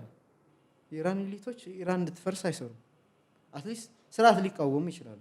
ወይም ብልጽግና መቃወም፣ መንግስቱን መቃወም ወይም ከዛ በፊት የነበሩ ስርዓቶችን መቃወም ችግር የለበትም። ናሽናል ኢንትረስት ላይ ግን መንካት የለብህም። አንዱ መሰረታዊ የፖለቲካል ሳይንስ ፕሪንሲፕልም ናሽናል ኢንትረስት። ማንም ሰው ስርዓትን ሊጠላ ይችላል፣ ሰውም ሊጠላ ይችላል። ግን ናሽናል ኢንትረስት ግን አሁን ከሴንትራል ጋቨርንመንት ስለተጣሉ ብቻ አባይን ይፍረስ የሚል አቋም ያላቸው ሰዎች አሉ። ምናልባት ወንድምህን ቻርጅ የሚያደርግበትን ሞባይሉን ሚኒማም የእንትኑን ከአባይ ወይም የተለያዩ ግድቦች የምናገኝበትን አንድ መገለጫ ነው እሱ። ስለዚህ ሞባይልህን ሻትዳውን ይሁን እንደማለት ነው። በጣም አውርደህ ስታስብ በጨለማ ከሚጓዝ ብርሃን እያየ ወክ የሚያደርግበት ማለት ነው። አሁን እኔ የሆነ ስርዓት ብጠላውም ብደግፈውም እሱ የምቃወምበትን ስልት እና ስትራቴጂ መንደፍ የኔ ኃላፊነት ነው። ግን በናሽናል ኢንትረስቱ አልነካም። አክሰስ ያስፈልጋታል ሲለኝ የስ ግን አንተ ላታሳካው ትችላለህ፣ ኦር በምን መንገድ ልናሳካው ልንጨቃጨቅ እንችላለን። ራይንሳንስ ዳም 2-3 ይገደብ የሚለውን የስ በሚለው ይገደብ፣ ለራሳችን ከድህነት ሊያወጣ ነው የሚችል ነገር። ግን አብዛኞቹ በቃ አንድ ስርዓት ሲቃወሙ ከስርዓቱ እኩል የሀገሩን ናሽናል ኢንትረስት አደጋ ውስጥ የሚከት ነገር ነው የሚያወሩት። እና እነሱም ምናልባት እምቢ ካሉ ነው እኔ እኮ ዘ ወርስት ኬስ ሲናሪዮ ነው ያስቀመጥኩላችሁ። እምቢ ካላችሁ ሀገሩን ዲስታብላይዝ ለማድረግ ሌት ተቀን እስከሰራችሁ ድረስ እናታችሁ ታለቅሳለች ያልኳቸው ነው። ወንድማችሁ ይሞታል ያልኳቸው ነው። እህታችሁ ትሞታለች። ምናልባት የሀገሮችና ፎሬን ፖሊሲ አይታወቅም። ሀገራችሁ ግቢ ቢባሉ የተበላሸ ሀገር ነው የሚቆዩባቸው። አሁን ደግሞ ይኸው ተነስቶ እኮ በቃ የአይናችሁ ቆዳ እና የአይናችሁ ቀለምና የፊታችሁ ቆዳ አልተመቸኝም እና ወደ ሀገራችሁ ተመለሱ እያለ እኮ ነው የአሜሪካ መንግስትም እኮ። እሱ ነው አሁን የት ነው የምትገባው? ማሰብ ማለት አሁን ፖለቲካሊ ማሰብ ማለት ይሄ ነው። ስትራቴጂካሊ ማሰብ ማለት አትሊስት ስርዓቶችን መቃወም ገንቢ በሆነ መንገድ መቃወም ትችላለህ እያልኩ ነው። እሱን መብት ነው። ግን ሀገርህን የምትኖርበትን ተመልሰህ የምትመለስባትን ሀገር ማበላሸት የለብህም እምለው ለዛ ነው። ለምሳሌ ዜኖፎቢያ ያለውን መሪ ቢወጣ ለምሳሌ የሀገሮችን ፎሬን ፖሊሲ እና ፓብሊክ ፖሊሲ አይታወቅም። ሳውዝ አፍሪካ ላይ ተፈጽሟል። ሳውዝ አፍሪካ ናይጄሪያኖች አሁን ውጡልን ታክስ የሚሰሩ ሰዎች ናይጄሪያ አበላሽተው ቢሆን ኖሮ ምን ይፈጠራል? ወደ ተበላሸ ሀገር ነው የሚመለሱ። ሰው ኢትዮጵያን እያበላሸናት ምናልባት ዜኖፎቢያ ያለው የትራምፕ እንቅስቃሴ ጀምሮት ነበር አፍሪካውያን ትገቡ ምናምን ማለት። እኛም ሰርተን ልንሆን አንችልም። አውሮፓውያንም ሊጀምሩት ይችላሉ። ምናልባት የስደተኞች ክራይሲስ ሲገጥማቸው ወደ ሀገራችሁ ግቡ ሊሉ ይችላሉ። ስለዚህ ምቹ ሀገር ሳይፈጥሩ ዝም ብሎ ወደ አበላሹትን ቤት ከመመለስ ይልቅ ሀገራችንን አብረን እንገንባ፣ መፍትሄ ላይ ስርዓት ላይ ገሪቫንስ ሊኖረን ይችላል። እሱ ግን ሳይንቲፊክ በሆነ መንገድ ብንቃወመውና ገንቢ በሆነ መንገድ ብናስተካክለው ዶላርን እንኳን መላካቸው እንኳን ቢተው ይሄ መጥፎ ሀሳብ ግን ባይልኩልን ከዶላር እኩል መጥፎ ሀሳብ ይቅርብን የሚል እምነት ነው ያለኝ። ለምን ሀገር የሚገነባው የቻይና ኤሊቶች ከአሜሪካ ሄደው ሀሳብ ነው ይዘው የሚመለሱት። ቻይና በሀሳብ ነው የተገነባች፣ በሌላ ሀሳብና ቴክኖሎጂ ነው። በዶላር አይደለም የተገነባች። በዶላር የተገነቡ ሀገሮች ምናልባት ፈርሰዋል፣ ይፈርሳሉ። ለምን? ብር አላቂ ነው፣ እውቀት ነው። ምናልባት አንድ እንትን አስፈላጊ ከሆነ በአይሁዶች በ70 ኤዲ የአይሁድን ስልጣኔ በሮማ ጀነራል ፈርሶ ነበረ። ድምጥ ማጣቸው ወጡ። ከዛ ነው የተበተኑት እና አንድ አማራጭ ሰጣቸው። ምናልባት አይሁዶች ይህንን ቤተ መቅደስ አቃጥለዋለሁ፣ ይህንን ሙዚየም አቃጥለዋለሁ፣ ምናልባት አንድ ጠቃሚ ነገር እንድታወጡ ግን ፈቅድላቸዋለሁ አላቸው። እና አንድ ሽማግሌ በቃ መጨቃጨቅ፣ ወርቁን አውጣው፣ አይ አይደለም ጽላቱን ይውጣ፣ አይ አይደለም ያኛው ጣዖቱን ይውጣ እንጂ ምናምን እያሉት ይጨቃጨቃሉ። ጊዜውን ደረሰና አይ እንደዚህ ከምታደርጉ አንድ ሽማግሌ ምረጡና እሱንም ይዞት የወጣው ይሆንላችሁ አላቸው። እሺ ብሎ ገባና የተጠቀለለው መጽሐፍ ይዞ ወጣ። ከዛ ያ ሁሉ ወርቅ አንድ የማይረባ እንትን ትላለህ እንዴ? አይ ተረጋጉ አላቸው። ኧረ አይሆንም፣ አሁን ጣለው፣ በቃ ተመለስ፣ አሁን ሀሳቡን እንዲያስቀር አንድ የተረጋግታችሁ ስሙ። ሀሳብ ይህንን መጽሐፍ ምናልባት እናንተ ወርቅ ጨርቅ እያላችሁ ይህንን መጽሐፍ የጂውሽን ስልጣኔ የያዘ ሀሳብ የያዘ መጽሐፍ ነው። ምናልባት የመጽሐፉን ኮንተንት ስልጣኔው እንዴት እንደሚሰራ የሚያትት ነው። የጠፋባችሁን ወርቅ ባወጣ አንድ ወርቅ ነው የማወጣው። ስለዚህ ሀሳብ ነው። ስለዚህ ምን አላቸው? የአይሁድ ስልጣኔ እንዴት መመለስ እንዳለብን የሚያትት መጽሐፍ ነው። ጣዖትን እንዴት እንደሚሰራ ወርቁም እንዴት እንደሚሰራ የሚያትት ሀሳብ ነው የያዘ ነው ብሏቸው ምናልባት ሀሳቡን ይዘው ከ1000 ዓመት በኋላ እስራኤል የምትመስል ሀገርን ለመፍጠር ችለዋል። ስለዚህ ሀሳብ ይዘው ቢመጡ አሜሪካ ያዩትን ነገር ከድህነት እንዴት ሊያወጣን ለኢትዮጵያ ሪያሊቲ በሚመች መንገድ ቢያቀርቡ የሚል እንትን ነው ያለኝ። አልፎም ደግሞ ከተለያዩ ሀገራት የኢትዮጵያ ታሪካዊ ጠላት የሆኑ ከሎኬሽን አንጻር ጠላት የሆኑ የኢትዮጵያን ማደግ የኢትዮጵያን ከፍ ማለት የኢትዮጵያ በዓለም መድረክ ላይ ገና መታየቷ የሚያበሳጫቸውም አሉ።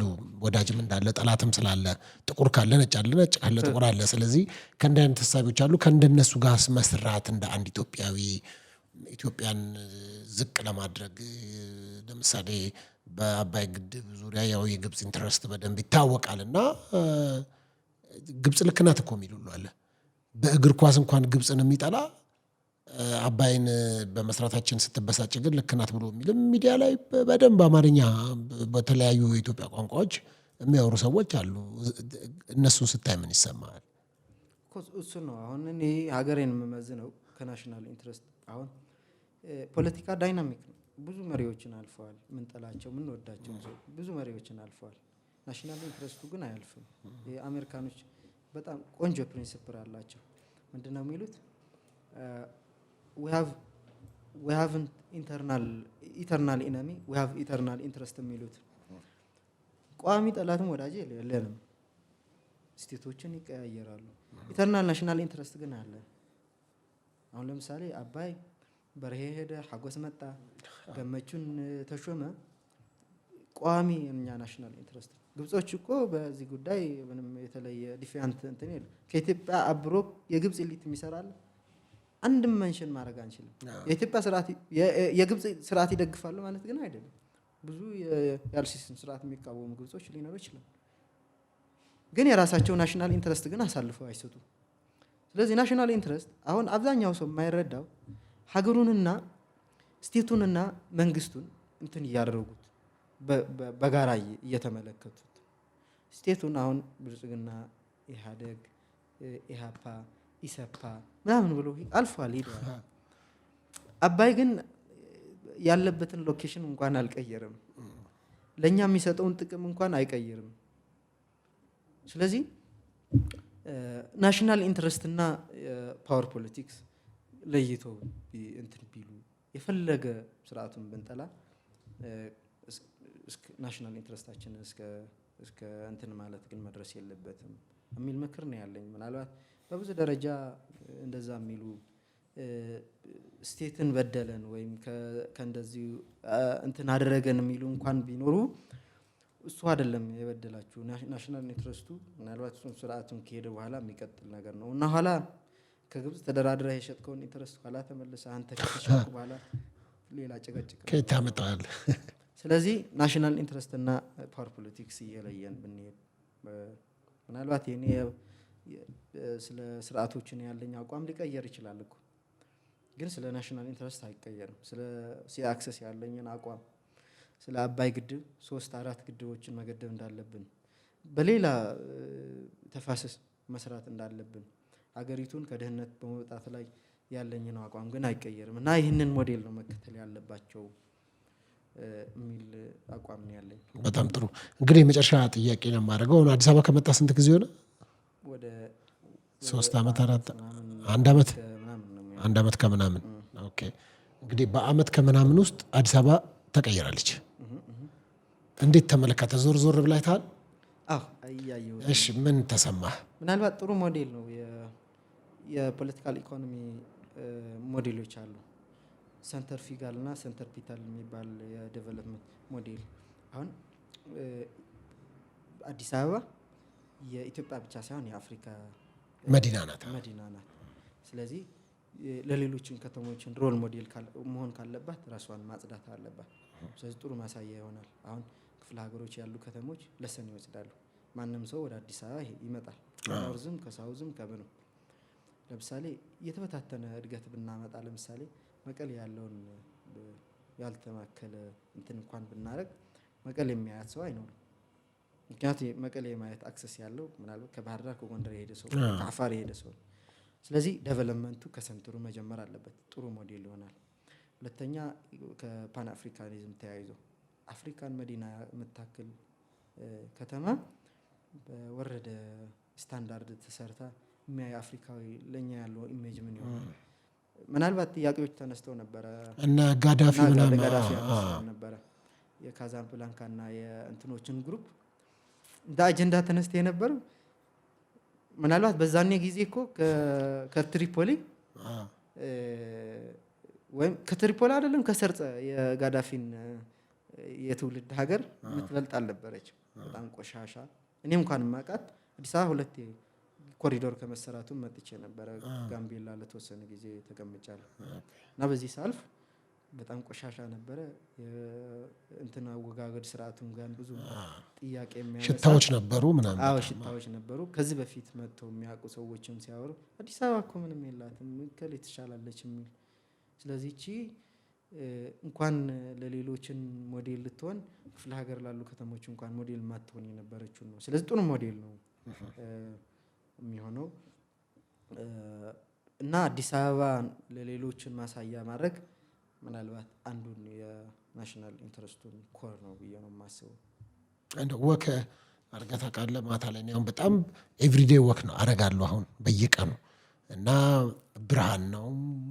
በዛ ላይ እኔ በጣም እየደነቀኝ ያለው ቆሻሻ አታገኝም። አሁን እውነት ለመናገር ኮሪደሩ አካባቢ የተሰሩ ቦታዎች ቆሻሻ ወድቆ ሰውም አብሮን የሰለጠነው የገረመኝ ማህበረሰቡ ሊደር ማለት መሪ ነው አይደለ? መሪ ማለት አሁን ለምሳሌ ውሃን ቦይ ስትቀድለት አንተ በቀደድክለት ነው የሄደው እና ማህበረሰቡ አሁን በፊት አይ ኢትዮጵያዊ እንደዚህ ሌዚ ነው ኢትዮጵያዊ እንደዚህ ነው የምትለውን ነገር ተትቶ አሁን ማንም ሰው ቆሻሻ አይጥልም። መንገድ ላይ በልቶ ሙዝ የሚጥል የለም። መንገድ ላይ የሆነ ሶፍት አድርጎ የሚጥል አታገኝም። በቃ በስነ ስርዓት ቆሻሻ ጋር ቤጆች ላይ የሚያደርግ እንደውም በአብዛኛው ተቆጣጣሪ ወይም ቅጣት ምናምን ኖሮ አይደለም። እግረኛ መንገድ ይዞ የባይክ መንገዶች በባይክ ሆነው ትመለከታለህ። በጣም ሰው አብሮ እየዘመነ ያለበትን ሁኔታ ትመለከታለህ። ብዙ ሰው እንቅስቃሴ ያደርጋል፣ ወክ ያደርጋል። አብዛኛው የተገደበ ነበረ እንቅስቃሴያችን። አሁን የስራ ባህል ተቀይሯል። እሱ ላይም እንድታነሳ ፈልጋለሁ።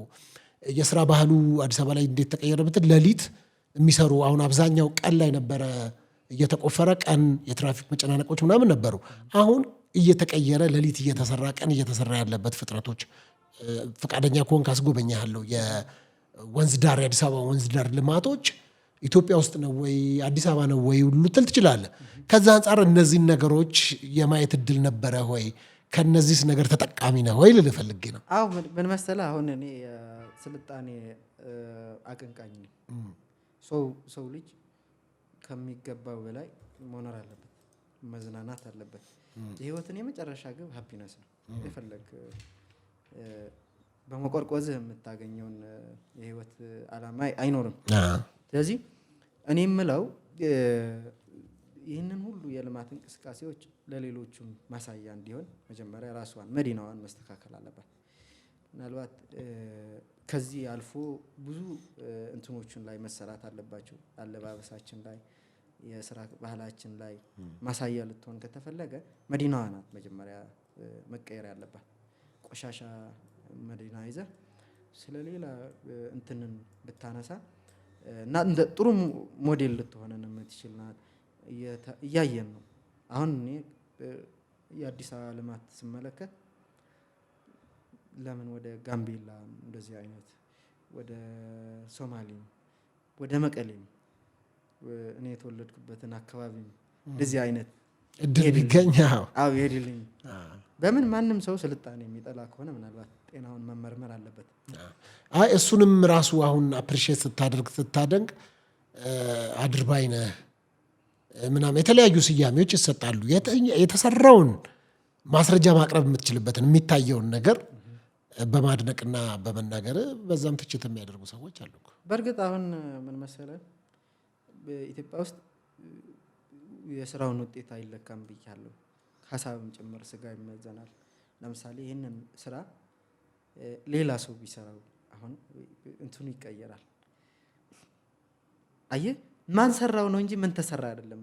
እንትናችን ማን ነው የሰራው? በሶፊናስ የተሰራችን ኬክ ካንተ ጋር ባለኝ ጸብ ስለሷ መጥፎ አጣፍጥም ትላለህ። አጣፍጥም ትላለህ። ኬክ በባህሪዋ ጣፋጭ እኮ ነች። ኬክ ዋኩ ምንም እንትን የላትም። የተቀየረ ኢንግራዲየንቱም ጎድለባት አይደለም። ሶ ከዚህ አንግል አብዛኛው ሰው ጨለምተኛ ነው፣ ፔሲሚስቲክ ነው። ሰው ሪያሊቲውን አያይም። ሪያሊቲውን እየተመለከተ እንኳን እንዲና ያደርጋል ምናምን። ስለዚህ ምንም አማራጭ የለም። ሪያሊቲውን መቀየር አንችልም። የሆነ እንትን አለ። ሰዎች የራሳቸውን አስተሳሰብ መያዝ ይችላሉ፣ ግን ሪያሊቲውን መቀየር አይችሉም። ስለ ፀሐይ የተለያየ መልክ ሊሰጡ ይችላሉ። ስለ ፀሐይ ኤግዚስተንስ ግን ማንም ሰው ሊቀየር አይችልም። ፀሐይ ስለመኖሯ ፀሐይ ጣፋጭ ናት፣ መራራ ናት ሊል ይችላል ተሰማው። ግን ስለ ፀሐይ መኖሯ ልክ ነው። አንዳንዱ አቃጠለችኝ፣ አንዳንዱ አሞቀችኝ ይላል። ስለዚህ ስለ ልማት ያለን ፐርስፔክቲቭም የተለያየ ትችት እንዲያቀርቡ የሚችሉ ሰዎች ሊኖሩ ይችላሉ። ግን እኔ የምለው ሌላ ቦታዎችን ላይ እንደዚህ አይነት ሲስፋፋ እንደዚህ አይነት በረከቶችን ሌሎች ላይ እንትን ይላል ከሚል አንግል ነው። ከስራ ባህላችንስ አንጻር ያንተን ፍላጎት በተወሰነ አላየህበትም? አሁን እኔ እንትኔን በእኔ እምነት ገጠሮችና ከተሞች ላይ ያለው የስራ ባህል የተለያየ ነው። አሁን ምን ያደርጋሉ? በእኛ አካባቢ ቄሶች በተወለዱበትን አካባቢ የማህበረሰቡን ትችት ላለመቀበል ወደ ከተማ ይሄዱና ለምሳሌ በገብርኤል በሚካኤል ዋቴቨር ቀንን የሰጡትን ስራ የተወለዱበት አካባቢ አይሰሩም። ወደ ከተማ ገብተው ግን ይሰራሉ። ማለት ጋድ ካል ኦምኒ ፕሬዘንት ኦምኒ የትኛው ቦታ የሚገኝ ነው ማለት ዩኒቨርሳል ነው ማለት ትክክለኛ ቢሆን ኖሮ ቻይና ሄደም መስራት የለም አይደለም መስራት ላይ ሎኬሽን እሱን መቀየር ላይ እኮ ማረስስ በራሱ በቀናቶች ችግር ቢኖረው ቻይና ውስጥ እንዳልከው እኮ ከዚህ ሄደህ ታርሳለህ። እሱ ላይ ነው አሁን እና ከስራ ባህሉ ከምኑ አንጻር ይቀየራል የሚል እምነት የኢትዮጵያ እግዚአብሔር ለየት ያለ ነው። እኔ የሚመስለኝ አሁን የኢትዮጵያ እግዚአብሔር ከሌሎች ዓለም እንትን የቀላቀለ መስለን የሚታየው አሁን ባህል ከየት ወረስ ነው? ከፕሪ አክሱማይት የነበረ እምነቶችን ነበሩ። ጥንቁልና ምናምን እነዚህ የምነሱት ከድሮ ይዘናቸው ክርስትና ከመግባባቱ በፊት የመጡ ናቸው። ፕላስ ከሮማ መነኮሳትን የተቀበልናቸውን እንትኖችን አሉ። ስለዚህ የኛ ባይዞ ፒር ክርስቲያኒቲም አይደለም፣ ጁዳይዝም ምናምን ነበሩ። ሁሉም አይነት የእንትኖችን የሃይማኖት ያቀላቀለው ነው የሚመለከተው። ለምን ክርስትና ከሆነ ካመጣህበት ነው እኩል መሆን ያለበት። ለምሳሌ የኢትዮጵያ ኦርቶዶክስ ቸርች ከኮፕቲክ ቸርች ካመጣች ኮፕቲክን መምሰል ነበረባት። የተለየ አምላክ የለንም። ምናልባት አብዛኛው ሰው ቀድሞ እግዚአብሔር ኢትዮጵያ እንደደረሰላት ሊመለከት ሊያወራ ይችላል። ሪያሊቲው ማለት ታሪኩን ስናነበው ፍሪብናጦስ የመጣበት ነው። ከ310 እስከ 320 አካባቢ ያሉ ነው። which means ክርስቶስ ከመወለዱ በፊት በኋላ 300 ዓመት ዘግይተን ነው ክርስቲያኒቲ ተቀበል ነው ማለት። ይህንን ስንቀበል ደግሞ ከሌላ ሀገር ነው ያመጣ ነው። ዳይሬክትሊ ከእስራኤል እንኳን አልመጣም። ሶስት ፕሪስ ነው ብዬ ነው የማስበው። የተቀላቀለ ነገር አለ። በጣም ጥሩ። በስተመጨረሻ እንግዲህ ወጣት ኪዳኔ ገብረ ጊዮርጊስ ልታስተላልፈው የምትፈልገው መልእክት ካለ በዛ ዙሪያ ላይ እንነጋገርና መልእክቶችህን እንግዲህ ወደ ህዝብ አደርሳለሁ። ብዙዎች እንደሚወዱት አስተማሪ የሚሆነ ቆይታ እንዳደረግን እንደ አንድ ኢትዮጵያዊ ወጣት አምናለሁ እና ከዚህ አንጻር የመጨረሻ መልእክት ካለም መጨረሻ ላይ ልለው የምፈልገውን ነገር እኔ ያደገች ኢትዮጵያ ለሁላችን ደስታ የምትሰጥ ኢትዮጵያ እንድትኖረን እንፈልጋለሁ። ይህንን ስናደርግ ደግሞ ዝም ብለን በህልም በተረት ተረት አይደለም። ወደዛ ሊያደርሰን የሚችል እውቀት መያዝ አለብን፣ ማንበብ አለብን። ዳይቨርሲፋይድ የሆነ አይዲያዎችን ማንሸራሸር መቻል አለብን። በተለየ ደረጃ ኢሊትሬሲ በቻልነው ልክ መዋጋት መፋለም አለብን። ድህነት በቻልነው ልክ እያንዳንዱ የሶሻል ሚዲያ አጀንዳችን መሆን ያለበት ስለ ድህነት ሰስተነብሊ እንዴት እንፍታው። አሁን አብዛኛው ወጣት ምናልባት ኢትዮጵያ እያገዝናት እየረዳናት ወይም የሚነሱበትን ማህበረሰብ የሚል እምነት ሊኖራቸው ይችላል። ሰስተነብል የሆነ ያለንን ችግር እንድንፈታ አንዲት እናት ከጎዳና በማውጣት ኢትዮጵያ ከጎዳና ህይወት ልታወጣት አትችልም። በተቀናጀ መልክ ማሰብ መመራመር ስንችል ነው ኢትዮጵያ ነፃ ማውጣት የምንችል። ምናልባት ያሉንን የኢኮኖሚ ጥያቄዎች መመለስ የምንችል የሚል እምነት ነው ያለኝ። የተለያዩ እሳቤዎችን እናስተናግድ፣ እንመካከር፣ እንከራከር። ክርክራችን በስጋ ሳይሆን በሀሳብ መመዘን አለበት የሚል እምነት ነው ያለኝ። እያንዳንዱ ወጣት በዚሁ ልክ ቢዘጋጅ ምናልባት በመጨረሻ ላይ የስልሳዎቹን መንገድ የተሳሳተ መንገድ ብዬ ነው የማስበው። የስልሳዎቹን ጄኔሬሽን መንገድ ሀገሩን መሆን ከሚገባው በታች ያደረገበትን መንገድ ነው። ዘረኝነት፣ ጎጠኝነት፣ ብሔርተኝነት እነዚህም ሰው ሀሳብ ሲያጣ ብቻ ሀሳብ የለኝም ከሚል የሚያነሳቸውን ሀሳቦች ስለሆኑ እነሱ እንጠየፍ ሀሳብ ላይ ሞሮፍ ፎከስ አድርገን ኢትዮጵያ እንዴት ማደግ እንዳለባት ግለ ህይወታችንን እንዴት ማሻሻል እንዳለብን ሞሮፍ ፎከስ አድርገን እንወያይ፣ ሀሳብ እናምጣ፣ እንጻፍ፣ እንመራመር። በዚህ ዙሪያ አንድ እንሆን የሚል እምነት ነው ያለኝ። በጣም አመሰግናለሁ። እንግዲህ በሌላ ጊዜ በእርግጠኝነት በተደጋጋሚ ወደዚህ የመጣ ሀሳብ ለወጣቱ እንደምታስተላልፍ አምናለሁ። ለዛሬ ግን ወጣት ኪዳነ ገብረ ጊዮርጊስ በዚህ በስቱዲዮ መጥተህ ለሰጠን ሀሳብ በጣም አመሰግናለሁ። እኔም አመሰግናለሁ። እሺ ተመልካቾቼ እንግዲህ የነበረኝ ፕሮግራም በዚህ ጨርሻለሁ። በሌላ እንግዳ ሌላ ጊዜ እንገናኝ። ሼር፣ ሰብስክራይብ፣ ላይክ በማድረግ አብራችሁን ስላላችሁ አመሰግናለሁ። ሀሳብ አስተያየቶቻችን አስቀምጡ። እንዲሁም ደግሞ ወንድማችን ኪዳነ እንግዲህ በዚህ የመጣ ጥሩ ጊዜ እንደምናሳልፍ አምናለሁ። ለዛሬ ጨርሻለሁ። መልካም ጊዜ፣ መልካም ቆይታ ይሁንላችሁ። ታንኪዩ